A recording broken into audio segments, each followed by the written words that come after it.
Ride through the city like Brennan Schaub. I'm on a mission to get it all. Ride through the city like Brennan Schaub. If you ain't thick, please don't get involved. And now, Brandon Thick Boy Schaub. Yes, sir. Monday, March 2nd. Dang, it's March already, kids. It is freaking March. What's poppin'? It's my birthday month. Hump day. Birthday month. When you're over 40, who cares about birthdays, huh? Who cares? Who cares? Fresh off the road, was in Houston for travel ball. Was in travel ball. Really, I think it's Katy. They say Houston tournament, but we're in Katy, which is right outside Houston. Either way, fun time. Nothing better. Glad to be back. A lot going on in the Real Housewives of the UFC world these days. You had a fight over the weekend. Fight night. Your boy got to watch it in the hotel.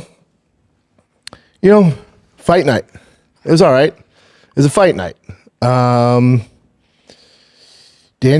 Zellhuber. Clearly his dad was part of the German forces over there. But Daniel Zellhuber kind of got beat up by our boy King Green. That's just a prospect that's not working out. It's time to kind of pull back the reins. It's just not working out. Love to see the savvy vet get a win. It was good to see. I could definitely see King Green on the White House card. I think he'd be awesome on there if you can find him a right opponent. Our boy Cheeto, man. Did you watch it, Chin? I did. What'd you think of our boy Cheeto? I think he's good. He's not in jeopardy getting cut. He's too much of a staple. Like you could tell he has it in him, but for whatever, he just can't like pull the trigger. I don't know. It's similar. I'll wrap this up because the cards, whatever. The main event and co-main event with Brandon Moreno and Chito Vera. Chito's our boy. We love Brandon here. The ride's over. The ride's over. It's just how it goes. It's just, you hate to see it. Hopefully the fan base, when you think of Brandon and Cheeto, especially both of them, you think of them in their prime and what they did for the sport. And you're talking about two monsters, man. Brandon's a first ballot Hall of Famer, dude. First, true born Mexican champion. Just a real pioneer, one of the best. But for both of them, it's over. Now, that's not saying they should retire or hang it up. No, but as far as being elite in fighting for belts, those days are over. It's all good. Canova looked fantastic. He's incredible. I think he's probably one of the best. People are sleeping on him because he had some tough fights before this, but he finally figured out with altitude, did some high altitude training. He looked fantastic. Brandon Moreno just couldn't adapt. He just never adapt to getting picked apart on the outside, just never adapt. Where in his younger years, he would. He'd do it like this. Yeah. So it just, when they get older, this is what happens. And you couldn't defend the leg kick. Like the leg kicks have always been a thing for him, and you just can't. It's not a sad story. This is how it goes, man. They've both had great careers. It's all good, baby. It's all good. It's all good. I would say the biggest news over the weekend was our boy Arman Sarukian at RAF, yeah.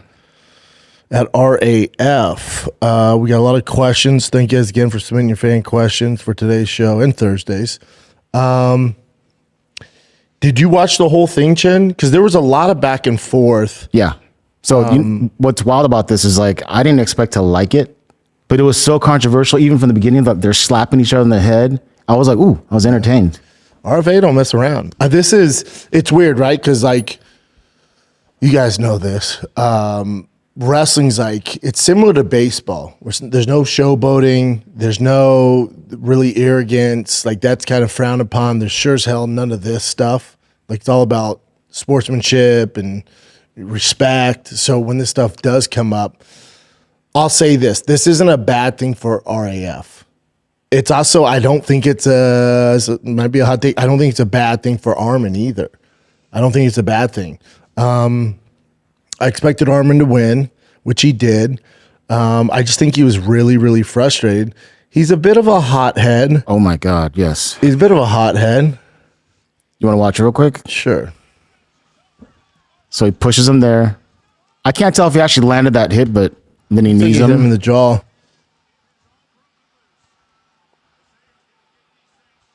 And homeboy's dad came over there. His dad and his brother, yeah.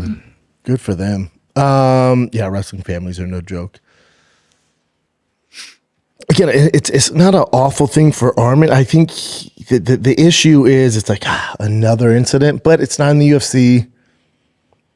He obviously, if you look at the history of Armin, people will say, "Oh, this is why he's not fighting for the title." Right? He punched that fan on the way to the octagon. That guy sucked. He punched that fan, but you can't do that, Bubba. And then he headbutt Hooker, broke his nose, supposedly. We don't know for sure, but that's what Hooker said. Headbutt him in the nose. And so people will think that's why he's not getting a title shot right now, but that's not true. The reason why Dana's so mad at him and why he's disciplining him, which tries to continue to discipline him, is he missed weight for his title fight against Islam Makhachev. Yep. All this stems from that. The other stuff, don't get me wrong, it's not helping. But the number one source of all his quote-unquote issues, and we can talk about issues, is you finally got a title shot and you miss weight. Nothing drives the UFC more crazy than that. It's like the number one thing you cannot do, especially for a title shot.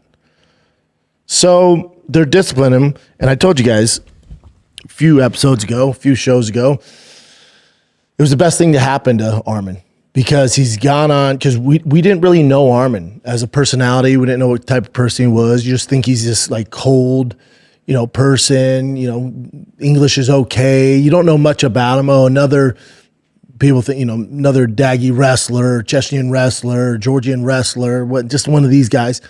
And then by getting, quote unquote, put in timeout from the UFC, he's gone on with this marketing campaign and become, the most famous guy at 155. It was the best thing to happen to him. So people are like, oh, here we go. Armin's not going to get another title shot. I'm like, I don't know about that. I don't think the UFC is going to discipline him over this. And if they do, you can tell they just don't like him, which is insane because they need stars. He's a massive star. So it's only going to hurt the UFC. So I don't think they're going to do too much with this. But also, let's talk about if they are upset about this. How are you going to discipline them? Give them a fight? What are you going to do? Who's going to beat him? How do you discipline Armin Tsarukyan? Go to the 155 rankings. Who are you going to give him to discipline him? What are you going to do? Oh, no, he gets the winner of Max Holloway, Charles Oliveira. Oh, no, he beats both of them on, love Max, love Charles. He's already beat Charles. Oh, no.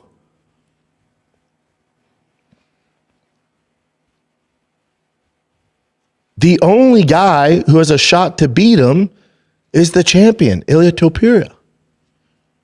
Outside that, he mops the floor with everybody.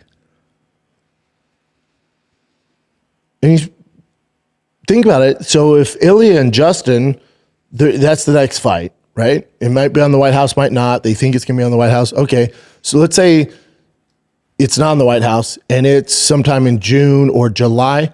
Either way, Armin's waiting. And then you pan after that. If Armin wants to fight just one time this year, I guess you hold out and wait. Or you stay active. Clearly he wants to be active. He's doing RAF. He's doing whatever he can to stay active, to compete. Oh, no. You can give him BSD? Oh, no. Here's Patty Pimlet. Oh, no. Don't make me mop the floor with these guys and get paid. Whoops. What are you going to do? UFC's in a bit of a pickle here because that motherfucker is good. He's not good. He's great. Yeah, good, yeah. And he's built his value. He's built his exposure. That's exactly what the UFC wants from guys. He's beloved by fans now. Oh, no. What are you going to do? Give him Justin Gaethje? How are you going to discipline this guy? He's too good. There's no bad matchups for him besides Ilia Topuria. And even that's Ilia's by far toughest matchup. What are you going to do? UFC's in a tight spot here. No. You shouldn't have done that in RAF. Here's the winner of Charles Oliveira and Max Holloway. How dare you? He's going, okay.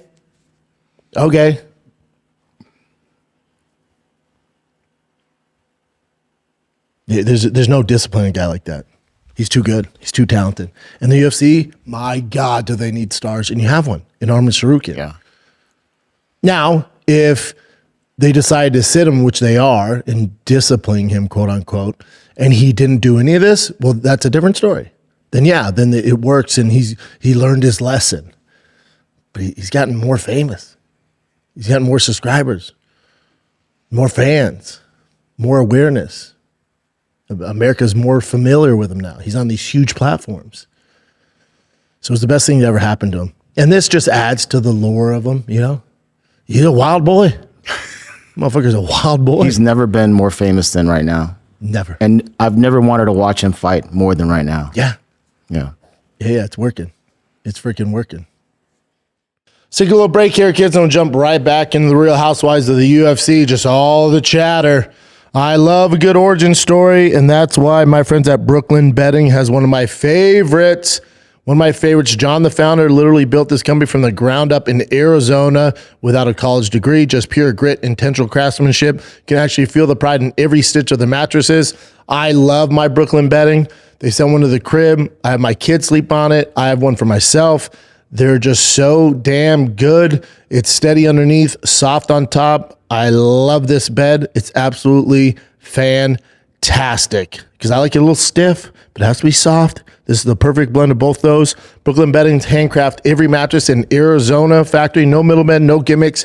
Built here in the US of A. Real American craftsmanship for a better night's sleep. And also, Brooklyn Bedding, it knows it's not one size fits all. I don't have the same bed as my kids. Nah, man. No, I'm too big for that. That's why they offer mattresses for everybody, every sleep style, even hard to find sizes. They got it all. Just take the Brooklyn Bedding sleep quiz. You'll find your perfect match in under 2 freaking minutes. They got you, man. They got you. Brooklyn Bedding also offers a 120-night comfort trial. Love it, or they'll help you return or swap it out hassle-free. It's that freaking easy. So go to brooklynbetting.com, use the promo code SCHAUB, SCHAUB at checkout. You get 30% off site-wide. This offer is not available anywhere else. That's brooklynbetting.com, promo code SCHAUB for 30% off site-wide. Support the show. Let them know your boy sent you. brooklynbetting.com, promo code SCHAUB. Let's get back to the program. What else you got, brother? That was the big news. Another big news would be they announced Rico Verhoeven versus the greatest boxer on the planet, Usyk. Alexander Usyk. Now we know why. Did you find it? It's here, but just go for it. Well, now we found out why Verhoeven didn't sign with the UFC. He's like, wait, hold on. You're going to pay me how much to fight these monsters and I have no wrestling? Mm-hmm. Whoa, 200,000 or not? I'm just going to fight Usyk and make more money than your entire card. I do wonder how much he's going to pay for this, but it's a huge ton, buddy. And it's at the Pyramids. Now, I'll say this. This seems to be a common theme with these quote-unquote circus fights. Again, with Ronda and Gina Carano, Ronda should be a minus 4,000 favorite. Usyk, Verhoeven, Usyk should be a minus 2,500 favorite. These aren't close, good fights. They don't make a ton of sense. This isn't the flex I think they think it's going to be. Most people aren't familiar with Verhoeven. I don't think he's lost in like 10 years. He's the GOAT. So you're dealing with two GOATs. It would be more compelling if Verhoeven could kick. You know, you're taking away 50% of his weapons. And not only are you taking away 50% of his weapons, but he's also has to do it against the best. Oh, there you go. Usyk Gomez is a massive minus 3,000 favorite. Jeez. Yeah. And this thing will probably go to decision. Because if you're familiar with Verhoeven, he's not, granted, he's big. He's fucking big, jacked. He's not really a knockout artist. Most fights go to decision. Granted, I think in kickboxing, they're either 3 or 5 rounds, depending. But he's not a big, like, knockout artist. And also for him, it'd been better if he fought like a Wilder or Joshua, someone that's a little more wild for openings. Yeah, look at this. He hasn't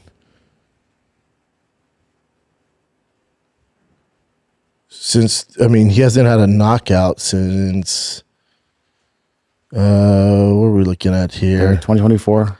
In 2024, he knocked a dude out. So TKO. TKO.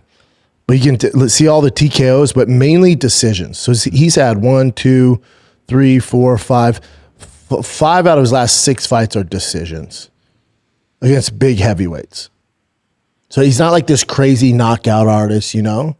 I would have preferred Verhoeven versus Francis. Somebody getting fucked up. Somebody getting knocked out. But he's fighting Usyk, who's the most calculated, smart, arguably heavyweight, cruiserweight of all time. He doesn't get hit. This thing goes to decision at the pyramids. And he just beats the brakes off Verhoeven. I mean, if anyone's going to get stopped, it's going to be Verhoeven from like body shots or some shit, or TKO. There's not going to be like any highlight KO here, though. It's just, with Ronda, it's like, again, she's a minus probably 4,000, 5,000. It's just, these aren't very competitive fights. But people they go crazy for this, you know? I'm wondering how much longer we have. Is the audience going to be exhausted of this shit? Especially the ones who are knowledgeable on fighting. You know? Mm-hmm. The people that actually know fighting, you see this, you're like, oh, Jesus, that's a huge mismatch. We'll tune in, but it's like I saw this, I'm like, wow, Verhoeven? He's just going for the bags now. Usyk going for the bags.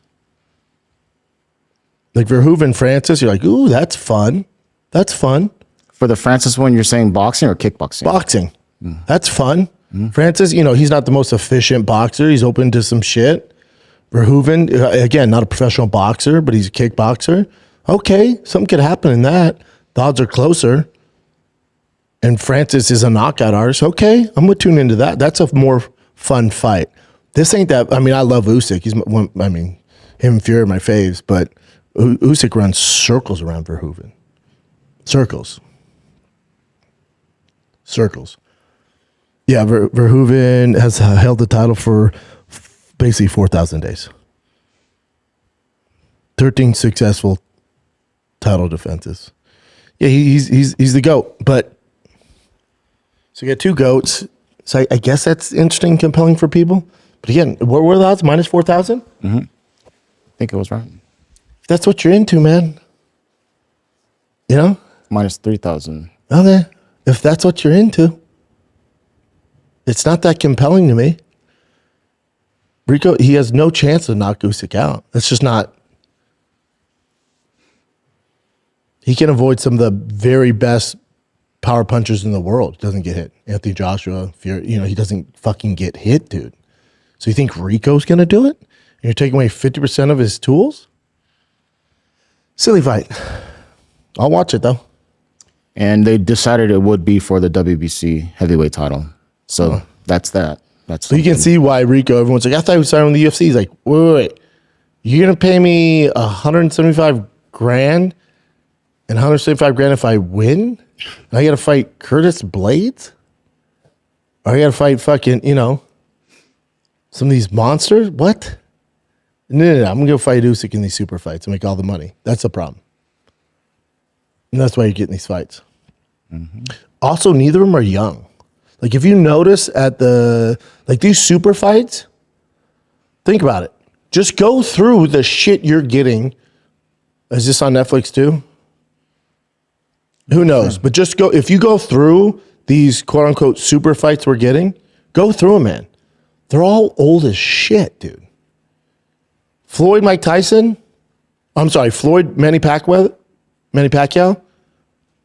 I mean, nobody's under 40 in any of this shit, dude. The zone. Zone. But go. How old is Rico? Oops. 36. 36. Okay, terrible point by me. How old's Usyk? 39. That 39, 36. That's better. That's better. You got Floyd, Manny. They're both damn near 50. Ronda and Gina both in their fucking mid 40s and shit. You know, it's interesting. I'm just curious at what's the tipping point where the audience goes, oh my God, we're exhausted of this super fight bullshit. Exhausted. I don't know. I do not know. It's coming though. Guarantee that it's coming. But again, I don't hate on any of it. At least these boys are all getting paid. Making bank. So I celebrate it. But yeah, this isn't a fight. Just like the Gina Ronda, not a fight. Yeah. It would be interesting to see how this one does, since, like, even this guy says no one knows who this is. No, Shakes most my head. Americans do. When it comes to kickboxing, we're ignorant to it. If you put a highlight package together of Rico, it's not like it's going to be these crazy fucking knockouts. It's a lot of decisions. But Great style and all that. But he's the best yeah. to do it. Yeah, looks like fucking a monster too. And he is. Don't get it twisted. He's the best to ever do it. But, you know, take away half of his tools. Okay. Not only are you taking away half his tools, he's facing the best to ever do it and doesn't get hit. Okay. Bless me. Thank you. At least it's at the pyramids. Mm-hmm. What else you got, buddy? This came out, Ariel Helwani. I'll just go ahead and play this clip. I can tell you this is not giving up his belt to just fight, Alexander Volkov. He wants to make history. Now, the only thing bigger than becoming a 3-division champion is being the first guy to beat Jon Jones. He wants that. If he can't get that, he's fighting for interim or undisputed/vacant gold. This is sort of a tipping of the hand of what is to come. A big fight is coming for Alex Pereira. Now's the time. The heavyweight division is pretty damn thin. The best heavyweight right now is nursing 2 bad eyes after double eye surgery. Now's the time. In my opinion, we're either getting Alex Pereira versus Jon Jones or we're getting Alex Pereira versus Ciryl Gane. And we're going to get it in the next few months. And it's going to be massive because no one has ever won a belt in 3 divisions. So that's what that signifies. Pereira is no longer the champion at 205. He's been there, done that.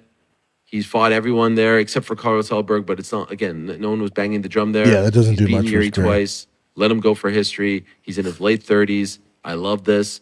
I think Alex versus Tom is a dream fight. I think Alex versus Jon is a dream fight. And I think Alex versus Ciryl has the history component to where it becomes a massive fight as well. Alex Pereira. So Alex did vacate his title. That was the biggest news. And then, so Ariel's point's really good too. Like, even if he fights Ciryl, even though none of us are like, oh yeah, but it's like Still history. he could He's get attempted- 3, yeah, triple 3 champ, belts. triple champ, especially at those weight classes. It's unheard of and will never be done again. So what he's going for is history. I told you guys a hot second ago on here though that I know for a fact the UFC originally wanted Alex versus Jon at light heavyweight because they didn't think there was much appeal since Jon hasn't been like this reigning multi-time division champion at heavyweight. They thought it'd be more important for Alex to beat Jon at light heavyweight. So they wanted to originally do it at light heavyweight.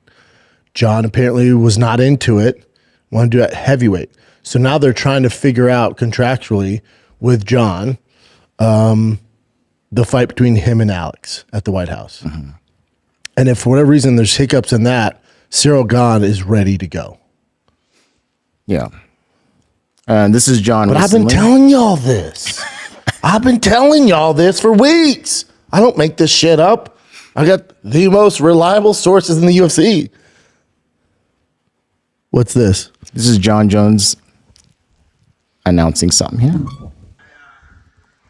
negotiations with the UFC about this White House thing as well.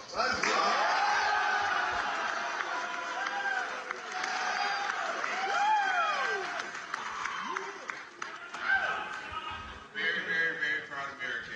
And, Where's he at?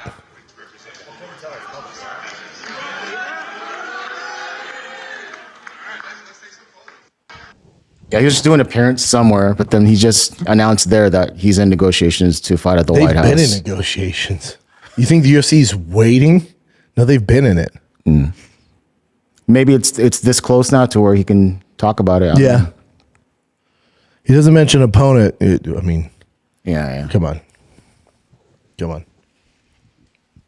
We'll see if the UFC gets it done. It's not like money's an issue. They're spending everything for Yeah, that. they're spending everything. That's what it would take to blow the doors off the White House guard. It's the only thing they can do, man. Because Cyril Gane, Alex at the White House, you're like, oh, cool. For hardcore, it's like, oh, cool. We'll see Alex go for triple champ. That's cool. Never been done before, and they'll be able to market that way. To like the dude at Summer Moon who's into fighting, he's like, wait. A Brazilian, a French guy's the main event of the White House card? You're like, yeah, it's actually really cool, though. Yeah. You know? He's going for history. Yeah. But they don't give a fuck. Yeah, I mean, this is awesome news, though. Love hearing this kind of stuff. It's going to happen. That'd be so dope. What else are they going to do, dude? And John's in such a good position to back the Brinks truck up. Yeah, you guys want it. And you want it at the White House. I'm not fighting anywhere else. This is the one time I'm going to fight. What's up, dude? Yeah. And by him releasing this, saying he's just putting more fuel into the fire. UFC's like, shit. And if he does it, dude, that what a way to walk, like this. What do you call it, the sunset? Like walk off into the sunset. What White a House fucking career. Yeah. Here's the question though: what if he gets knocked out? He's done so much already. It's kind of like this is worth it. I wonder if you'd Definitely worth the risk. I wonder if you'd come back. Yeah, that's a good point. I don't know. To get revenge, and he gets knocked out again. It's a tough fight for Alex. I'm rooting for Alex. It's a tough fucking fight for Alex because if you break down Alex at light heavyweight, middleweight, right, one of the things a lot of guys have an advantage of when they go up weight classes is speed. Alex really isn't. That's not his thing. It's really not his thing. His thing is, he finds openings. He has the left hook. He downloads the data, and then he has the best timing. Like you watch the Strickland fight, some of the Izzy fights, like his timing is what makes him world class. So what I'm trying to say is when he goes to heavyweight, like he has no speed advantage over Tom Aspinall. Zero, like Tom Aspinall's hands are probably faster. Yeah. For Jon, I think he'll have a bit of a speed advantage, but not such an advantage, which is this huge issue. His thing is timing. So that's a very tough fight for Alex. And it's also how long can he defend the takedown and can he land punches and get the timing before he gets taken down? Because when he gets taken down, Jon's a mastermind down there. Yeah. Oh, that's probably gonna be his biggest fear. But that's the fight for the White House. Yeah. That'll blow you, right? That's the one that would actually blow you. That would freaking blow my balls off. It's going to happen, though. Guarantee it. There's nothing else they can do. Let's take a little break here and we'll jump right back into the episode. Listen, when I started this podcast, it seemed like I had to figure it all out on my own, basically due to this day. Listen, scripts, setups, filming schedule, logos. It was definitely overwhelming, but at least I had the help of a 6-year-old Brian Callen. Just kidding. Still didn't, but I had the help from Shopify. That's right. They saved your boy. Shopify is the commerce platform behind millions of businesses around the world. 10% of all e-commerce in the U.S. from household names, the big boy brands, Drive Fast, All Gas, Thick Boy. We've always used Shopify. They're the best. All right. So get the word out like you have a marketing team behind you. Easily create email, social media campaigns whenever your customers are scrolling or strolling. Best yet, Shopify is your commerce expert with world-class expertise in everything from managing inventory to international shipping. They got it all, man. They got it all. And if you get stuck, Shopify always around. They got you, man. They have award-winning 24/7 customer service. They got you. Start your business today with the industry's best business partner. That's Shopify. And start hearing cha-ching. Sign up for your $1 per month trial at Shopify.com/Schaub, all lowercase. Go to Shopify.com/Schaub, all lowercase. That's Shopify.com/Schaub, all lowercase. Cha-ching. Let's get back to the program. What else you got, buddy? All right. Since there's a vacant belt at light heavyweight, now there's going to be Prochazka versus Allberg. This whole UFC 327 is the best card we've had. It's dope, yeah. Yeah, it's a great card. I'll just show you the actual wiki on this. This is pretty dope. Yuri Carlos Ulberg, great fight. Everyone's like, man, I wanted Alex to stay and defend against Carlos Ulberg. Why? That doesn't really do much for Alex Pereira's entire career or legacy. But so I'm glad Yuri's getting another shot. Joshua Van Tatsuro, that's a good fight. Dariush Manuel Torres, good fight. Gamrot, yep. Curtis Blades, Josh Hokett, told you guys I circled that one. I can't wait for that fight. Kevin Holland, Randy Brown, yep. Patricio Pitbull, Aaron Pico. That was another one. That's a cool announcement. Losers done. Whoever loses that fight, it's over. Yeah. It's over. You know, that's patchy mix. Dominic Reyes, Johnny Walker, take my money. Azamat, Paulo Costa, great. Tatiana Suarez, Loopy, good. Cub Swanson, Nate Landwehr, yes. Kelvin Gastelum, Vicente Luque at middleweight, yes. It's about time they've given us something to fucking. This is actually considered This is a stacked. fantastic card. Yep. Fantastic card. By far the best card they've put together. When's this? Was it April? Yeah, April 11th. Hell yeah. Fantastic card. What you got, buddy? I'm sure you've seen this by now. This is like old sparring footage that just got released. And this is Max Crosby and Sean Strickland sparring. Listen, I love me some Strickland. But if I'm Max Crosby, Strickland's the last guy I'm going to fuck around with in there. So you did see how he kind of went hard, right? Max Crosby. Max Crosby went hard? Yeah. Let me see. For a little bit. I'll show you. Let me see. Where's Max going hard at? Here, hold on. Oh. Oh, he's trying to.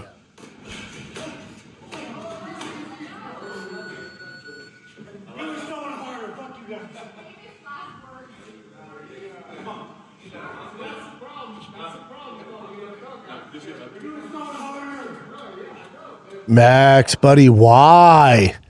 You make so much fucking money playing defensive end for the Raiders. Why? You're all pro, dude. Why are you jumping in there, man? Yeah. They're lucky the timer went out. Strickland knocked his ass out. Yeah. What do you think? So Max was kind of just at the end, he was kind of like that, like just He got walking tired. away. He got fatigued. Like that's the thing. If you're gonna throw hard against some of these dudes, like they're gonna fire back, and they're so much more skilled, buddy. You're not gonna win this one. Yeah. Good for Max for jumping in there. If I'm his team, I'm like, what are you doing, dude? Like that left hook. See, Max is trying to throw there. See, he was trying. He just He's definitely trying.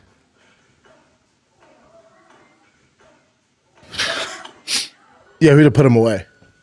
If that timer didn't run out, Strickland would put him away. But again, that's what Strickland does. If you're gonna jump in there, know what the fuck you're doing. Get on Max, for even jumping in there. But Strickland's really not the guy to do it with.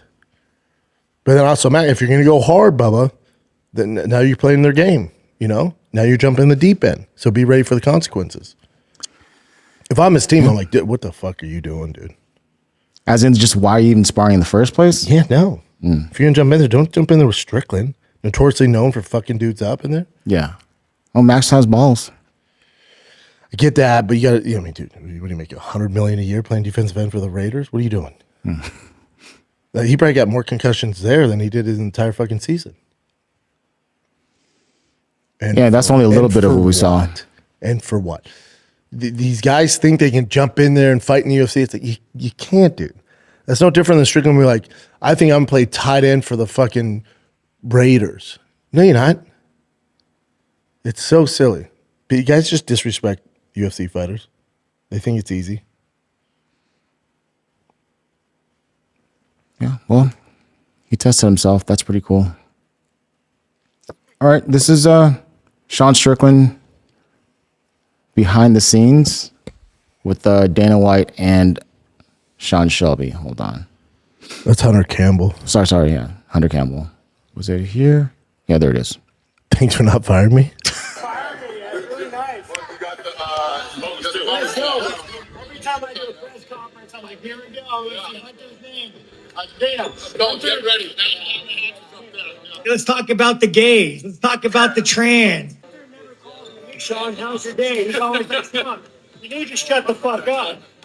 The moment I shut the fuck up, do you think those stands will be just as full? No.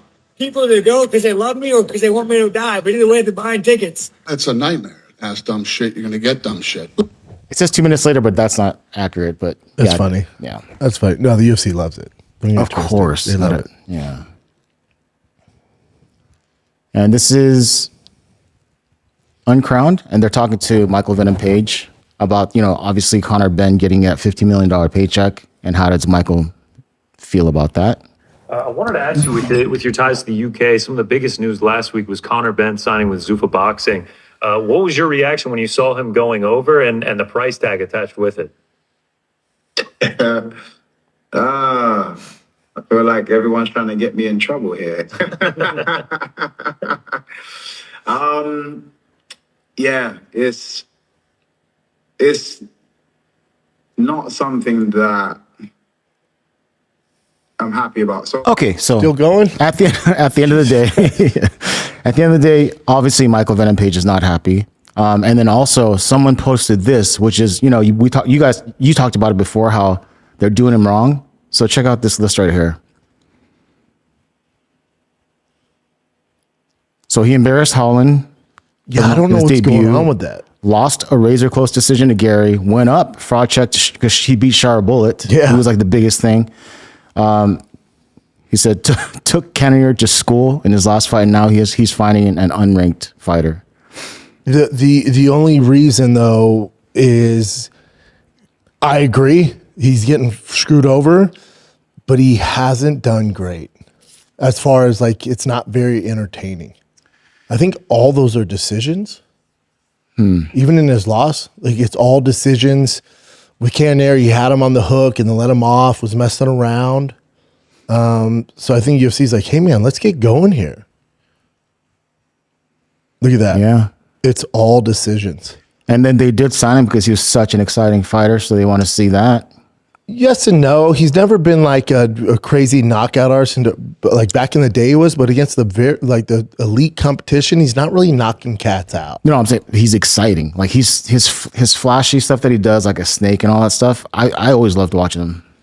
No, yeah, he's exciting for a bit, but if you're not getting finishes, because that allure and like that flashy style, we need finishes, unfortunately.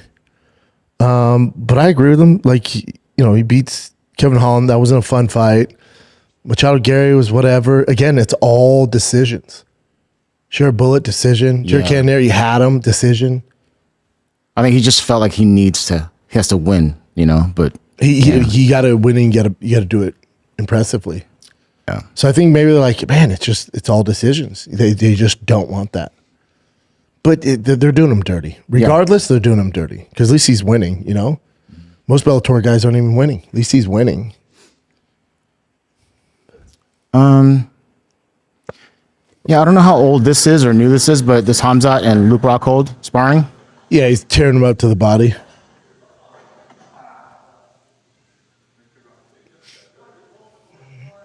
Yeah, good stuff there. Rockhold's also older, too. It's like, Yeah.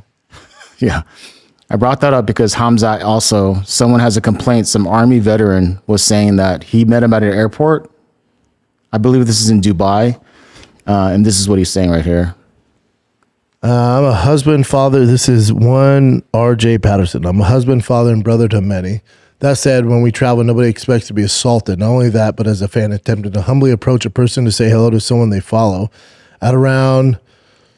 That's military time, yeah. Hamzat assaulted me earlier this month in the DXB airport while I was traveling alone back to the U.S.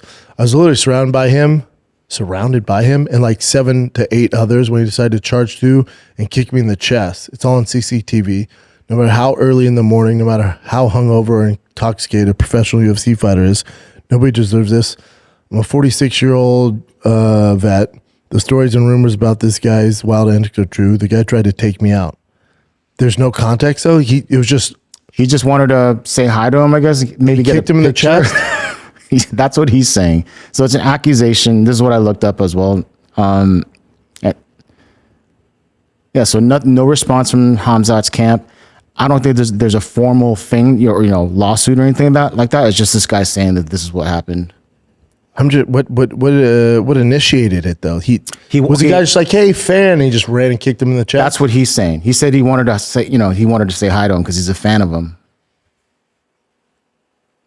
And apparently it's on airport CCTV. So if that footage is out there, then that's not good. That would be interesting. That's not good. I need some more context where I go too bad on him. Yeah, that's ridiculous. It's kind of hard to believe someone. I can imagine be like, "Get the fuck away" or something like that, but not like kick, like Spartan, like Sparta style. Yeah. This one I thought was just kind of funny. Quentin Rampage saying that he likes Rampage. I love you. God, shut up about this. Anytime we bring up Ronda or Travis, he always, dude, that guy screwed me over with my dogs. I'm like, all right, man, you got to let this go. It's so funny though. He's so mad at him for it. Yeah, he says when he took the dog to him and the dog was dumber. He came back dumber. Hold on. Rampage, who do you think will win between Gina Carano and Ronda Rousey this coming May? I'm a Gina Carano fan, so I'm never going against her. I've never really been a fan of Ronda. Got nothing against her. I don't like her husband at all. He trained my dog, and my dog came back stupid, more stupid, dumber. So, and he had my dog for like 6 months. Hey, but here's the thing, Rampage, buddy. Why would you give Travis Brown your dog? Is he known for being a dog trainer? I don't think so. So Rampage probably paid him thousands of dollars. Like, man, take my dog. Dude, there's legit professionals out there that will train your dog, dude. That's on you a little bit, Rampage. Like, you're going to give Travis Brown, and it was also while he was in the middle of his fighting career, you're going to give him your fucking dog? All right, well, here you go. Ran his own training business, Foundation K9 Training, for nearly 7 years before his MMA career. Interesting. Yeah, for 7 years, that's quite a bit of time to be training dogs. Yeah, but there's other guys. Yeah, Rampage. So you just gave this guy your dog? Like, come on, buddy. And especially if this is while he's trying to pursue a professional MMA career, it's like, buddy, there's guys that are dedicated to training dogs. You gotta let it go, pal. That was a long time. I didn't know it was going on forever, but yeah. No, dude, he always brings it up to me. I'm like, yeah, I don't know what to tell you, man. You mean like on the side? Oh yeah. Okay. That's so hilarious. You gave a MMA fighter your dog to train, and he kept him for months. Basically, raised your dog and then gave him back. All right, so this is Ilia Topuria talking about his top 5 fighters of all time. I don't think he actually listed his top 5, but he mentioned that Khabib, this is very controversial. Khabib is not in there, not his favorite, and then even Demetrius Johnson, Mighty Mouse Johnson. So let me just play this for you. DJ's not in it? Yeah. He goes, then, so this is on Aiden Ross's live stream. He goes, and Aiden's like, well, you don't think he's the greatest flyweight? He goes, well, greatest flyweight? Yeah, but not one of the greatest fighters of all time. Just because he's fought at a smaller weight class? You'll see. What? You don't think he's the greatest flyweight of all time? The greatest flyweight of all time, probably. Yeah, probably he's the greatest flyweight of all time. Who else in my top 5? In my top 5 of all time. I don't know. Help me. Dude, you got GSP, you got Penn, you got you have Ilia Topuria, you have Silva. Yeah, but I don't like to put myself in those lists. Khabib? He wasn't fun to watch till the last 2 fights, and what made him fun to watch was that he was undefeated, and the fact that there's gonna be someone that is gonna beat him. But the reality was, I never was fan of his fight style. Never. I always. Yeah, so he was never a fan of. The Khabib argument I get. He didn't fight the toughest competition. He retired in his heyday. Not a ton of title defenses. And he was a grappler, pure grappler. Risked nothing on the feet. So there's argument for that. DJ's wild. Now, the only argument you can put on DJ is it's such a lightweight class, he's not dealing with the same repercussions as the heavier classes. So that's why DJ it's 1A, 1B. It's Jon Jones, DJ. 1A, 1B. Yeah, I think DJ's definitely on top. Yeah. And no asterisks. Yeah, I don't care about anything. I know you don't, but I'm just saying. It's just part of the sport. But so 1A, 1B. There's argument for both of them. But Khabib, wouldn't be in my top 3. And this is a crazy one too. Joshua Van didn't realize that DJ was in the UFC. Yeah, that's how young he is. Yeah, that's part of it, yeah. Oh, I have young kids all the time like, oh, you're the podcaster that talks about the UFC. I'm like, yeah. And then the dad would be like, no, he fought. And they're like, what? Yeah, it's just young. Oh, they didn't even know you fought. They have no clue. No. Yeah, that's wild though. But think how young Joshua Van is. But he knew him from one championship, but just not from the UFC. Oh wow. Yeah. Well, he's so young. How would he? But also, you do your homework, Bubba, because you could probably learn a lot from DJ. This I thought was also wild. This is David Martinez, the guy that beat Cheeto. Dr. David He's a Martinez. freaking orthopedic surgeon, or he has his registered orthopedic license, orthopedic surgeon. And that's so freaking crazy.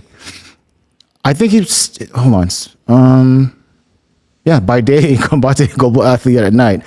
I don't know if he's still doing it as much as before, but the fact that he even did it at all that's cool. Is insane. Don't do promo shots in your lab coat though. Don't do that. Why, dude? Please don't do that. Please don't. Wouldn't you flaunt that like crazy if you're a freaking orthopedic surgeon? If I was an orthopedic surgeon, I wouldn't fight. But yeah, that's cool. That's like the second doctor too in the UFC. Let's go.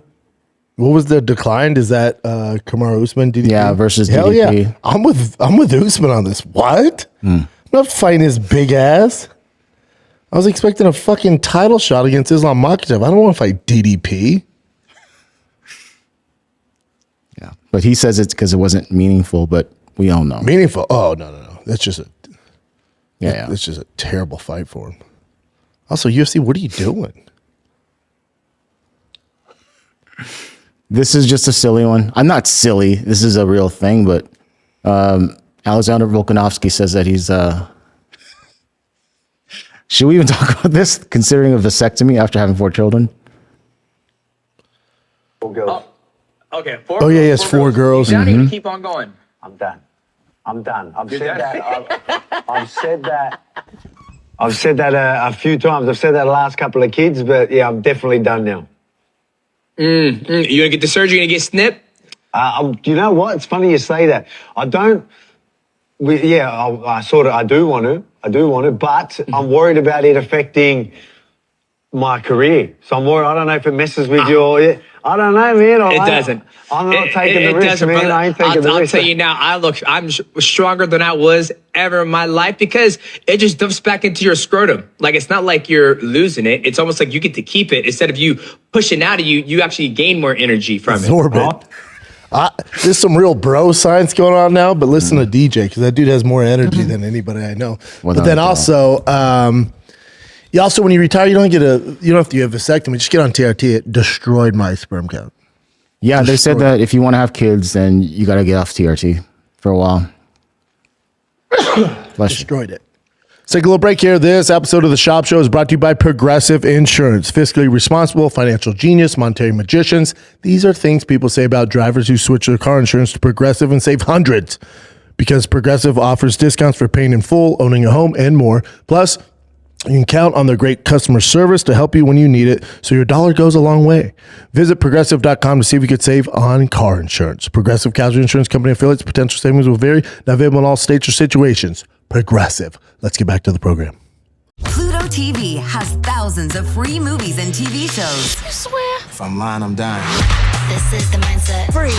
This is the mantra. Free. This is the mindset. With movies like Interstellar, Dreamgirls, and Gladiator. Are you not entertained? And TV shows like Survivor, SpongeBob SquarePants, The Fairly Odd Parents, and Ghosts. Pluto TV is always free. Huzzah! Pluto TV. Stream now, pay never. All right, so here's some bout announcements. This is kind of wild. Great fight. Because remember, it was going to be Prates versus Conor. Yeah. That's who they offered him. But yeah, JDM versus Carlos Prates for Fight Night in Perth. That's May 2nd. It's a great fight. Fun fight. We already talked about that. Oh, this one. So Big John McCarthy said that he's the reason why Jon Jones didn't lose his title. And I'll just play this clip for you. Lost his world title if I wasn't doing this fight. UFC 165 when he fought Alexander. I fought on that card. He actually, at one point, came out in the media and said he didn't want me doing his fight. I don't feel as if we've had the best interactions over the years. I don't feel like we have the best energy. It's been an accumulation of some things happening during some fights. I would prefer any other referee, but Remind me, what happened? When Jon Jones fought Alexander Gustafsson, he got hit with the right hand, but it was on the right eye. Split his eye open. At the end of the fourth round, the doctor came in and he looked at me and he says, I don't like the way his eye's looking. I think we should stop it. He was the champion. He had been fighting with that eye for the entire fight. I looked at him. I said, Doc, he just won that last round. I don't think we need to stop the fight. Jon Jones was busted up and kept moving forward, pleaded with the doctor not to stop at the fifth. So much chaos. Could you even remember what had happened over the last 5 rounds? I remember the fight. Jon Jones is such a beast. Winning over Jon Jones is bigger than taking the belt. You could tell in the last round, both of those guys were fighting on pure heart. I believe that this is one of those fights where both guys felt like they were going to die. I don't know if I can continue. I don't know if I can keep doing this. Tell you what, we're going to let the fight go on. And if I see that cut change at all, I'll stop the fight. For myself, I'm thinking I am never stopping this fight. So that's how much I hated Jon. Basically put my butt on the line because it was the right thing to do. Yeah, shout out to Big John. Yeah. That's crazy. I mean, that's one of the greatest fights ever, man. And you said you were there to see them, like their faces and everything else. Oh my God. That was like life changing. God, dude. Yeah. After John's in a stretcher shaking, his lips are like out here and he's like shaking. And that's like the baddest dude on the planet. So crazy. All right, let's go to how much do you want to talk about the fights? We'll save it for Thursday. Okay. Yeah. 'Cause you got the big boy. You got the BMF title, baby. Max Holloway, Charles Oliveira. You got Barrillo, RDR. Mm-hmm. The Rob Font Rosa Jr. is the most interesting one, I think, on that. That's an interesting one. But we'll get into it on Thursday show. Yeah. All right. We got some That's what's nice about doing 2 shows, baby. We got time. Let's do some fan questions. Thank you for submissions. I put these up every Monday and Thursday morning. Sometimes a little earlier, but we answer on Mondays and Thursdays. So thank you guys for submitting your questions, making this possible. So first one, underscore TSOSA, T-Sosa. What's poppin', my brother? First question, how do you think the Jones versus Alex fight goes? Again, I'm rooting for Alex. I don't know a few questions would be, how does his power translate to heavyweight? Heavyweight's different than light heavyweight. Granted, we know he hits like a Mack truck. Heavyweight's different. Different meaning they can absorb bigger shots and they keep going. Like that left hook or right hook that put out Strickland. Would that put out John or would that put out Tom Aspinall or Cyril Gahn? I don't know. Those guys can eat some big shots because they're big boys. And then I don't think he'll have like some crazy speed advantage over a lot of the heavyweight fighters. With John, he's going to have a speed advantage, but I don't know if it's going to be this huge difference. So those are my questions. How do I see it going?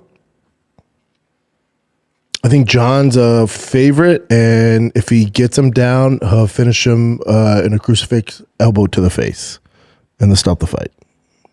Wow. What's the other one? And what's the likelihood? Let me go back. Mm-hmm. He had a 3-part question. And what's the likelihood we see McGregor versus Diaz to send the Irishman off? Not great. Not great. I heard Connor's fighting, but it's International Fight Week, not the White House. The Diaz stuff, that's another hurdle I have to get through. I haven't seen any rumblings on that, so I don't know. And remember, they offered him Carlos Prates on International Fight Week, and Prates just got a fight announced, so I don't know what they're going to do with him. What's some advice first-time dad? Just had a first little dude, and you're the cool dad I want to be. Thanks, bud. I don't know if I'm that. For some advice, soak it in, brother. Soak it in. And everyone's going to tell you like, oh, man, right away there's this connection. Maybe with the mom, but for the dad, it takes a little bit. So don't beat yourself up over it. And when the kid's sick, that's the most important time. That's where they're going to bond like Avatar. You know how the horses bond to the blue people? When the kids are sick, when it's the most important time to be around because they know they can depend on you, and just builds the bond even stronger. So like my little girl is sick right now. Last night I was there at midnight holding her till she fell asleep. But that makes all the difference. All right, what else we got? Samuel Forneal. Do you feel that the UFC is doing a better job on putting better fight cards together? No. Although that, what do we say, UFC 327 that they announced is the best card we've had in a hot second from top to bottom. It's been really watered down since Paramount. It's been really, really bad. Really, really bad. And if so, do you like the direction they're going in? And how do you feel about the Paramount deal? Oof, oof, oof. Heavy questions. I think initially it's been a rough landing for the UFC. It's been very, very watered down fights. They're just kind of checking the box. They're in cruise control right now. I think the White House card is taking all their efforts. And I think Dana's a little distracted with Zuffa boxing. That's his baby. That's his project right now. So he's getting pulled in two different directions.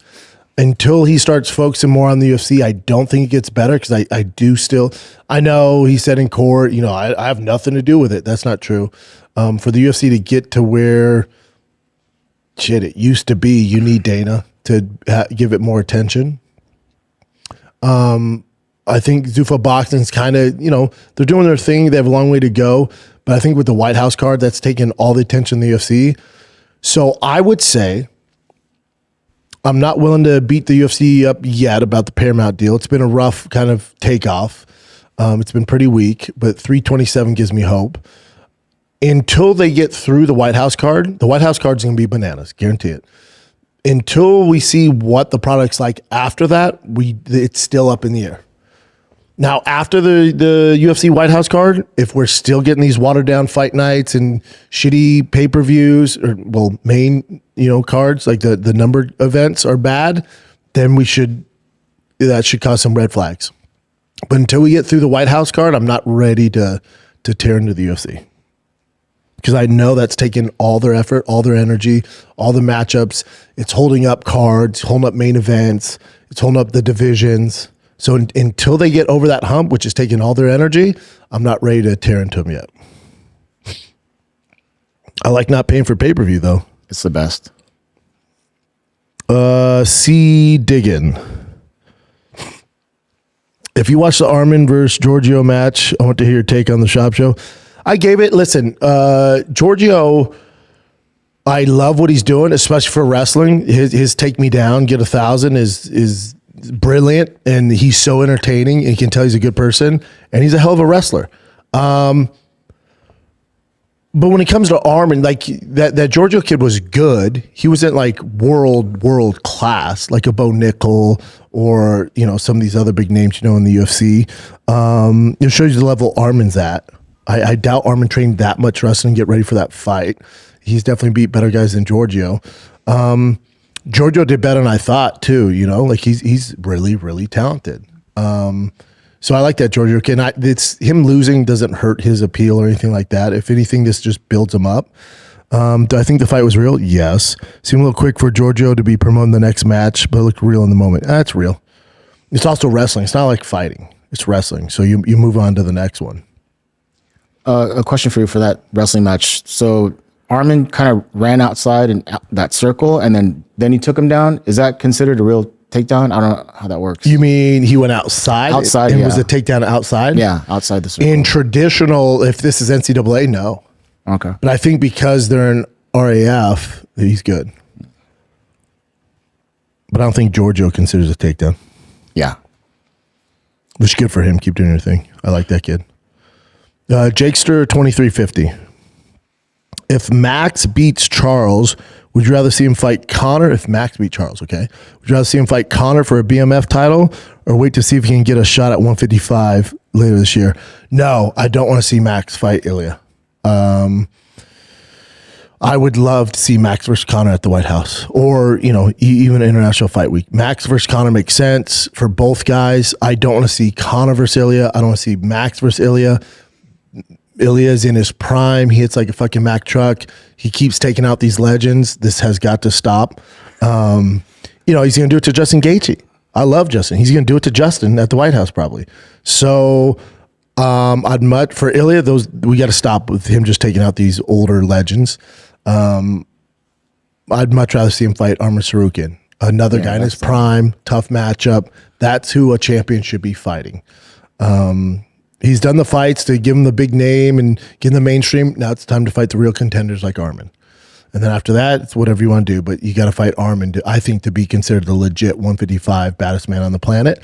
And for Conor and Max, BMF title, it'd be a great fight for both of them to go out on. Fair fight, both older, both have miles on them. A legendary fight, legendary matchup, BMF, yes, yes, yes. Take my money. Okay. Just a man. Any new upcoming UFC fighters you like? The biggest, I guess, prospect for me by far is Jacoby Smith. He has the most promise. He could really give Islam all he can handle in the wrestling category. He's a monster. He's so athletic, fucking fun fighter to watch. Has the personality. That he's probably my number one prospect. Number one by far. Has the pedigree, has the looks, has the style. That kid's a fucking monster at welterweight. And straight up wrestling against Islam it'd be a handful for Islam. So Jacoby Smith for sure. This weekend, Rosa Jr. is fighting. You know, I'm still Rosa's a different one. He's not like a blue chip recruit. You know what I'm saying? He's not like a blue chip prospect. Like a Jacoby Smith is, you look at his background, like, oh, that's a blue chipper. That kid's fucking blue chipper. For Rosa Jr., his thing was like, oh, when he bursts on the scene, it's like, oh, he's young. There's a lot of upside, like a Chase Hoop or something like that, but they're not blue chippers. You know, he doesn't have like some extensive freestyle wrestling pedigree, anything like that. So Jacoby Smith, by a mile, dude. By a freaking mile. There's a lot of other guys, but I won't get into it on this yet. There's so many coming up. But Jacoby Smith leads the pack. Yeah. That's your guy. That's who you want. When he fights, you want to dial in. It's just a matter of time. He's going to be tough to beat. Djin _living. DJEN _living. Same question as last week, bruh. Thoughts on Craig Jones and what he's been doing for the sport of BJJ? Craig Jones is great. The issue he's going to have is the UFC's turning into a business. So he's fighting the juggernaut of the UFC BJJ now. You know, they're taking guys and stuff like that. So Craig's the outlier. I fully support what he's doing. He's put on some crazy events. I like what he's doing. You need guys like Craig Jones. I love everything he's doing. Yeah. But he's going against the business juggernauts of Zuffa, TKO now. It's a bummer. He's entertaining as hell, though. Hell yeah. MV Beard.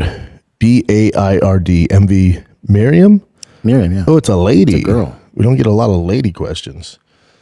How likely do you think John Alex fight is at the White House? If Alex loses, what is left for him retire? How likely John Alex?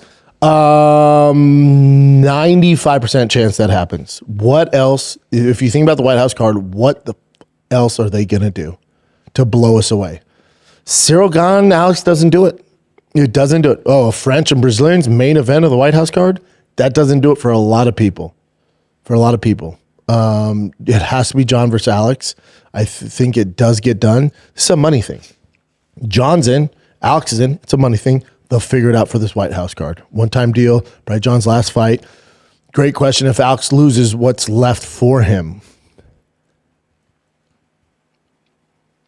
If Alex were to lose, I think, John says he has one left in him. He has arthritis in his hip. So let's say John beats Alex. Well, you still have the belt's still up for grabs because John's going to walk away into the sunset. So you're going to have a vacant belt, interim belt, right? Because Tom's your champ. So for Alex, he gets to stick around. The Cyril Gane fight's not going anywhere. So even if you were to lose this, Cyril Gane's a much better matchup for him.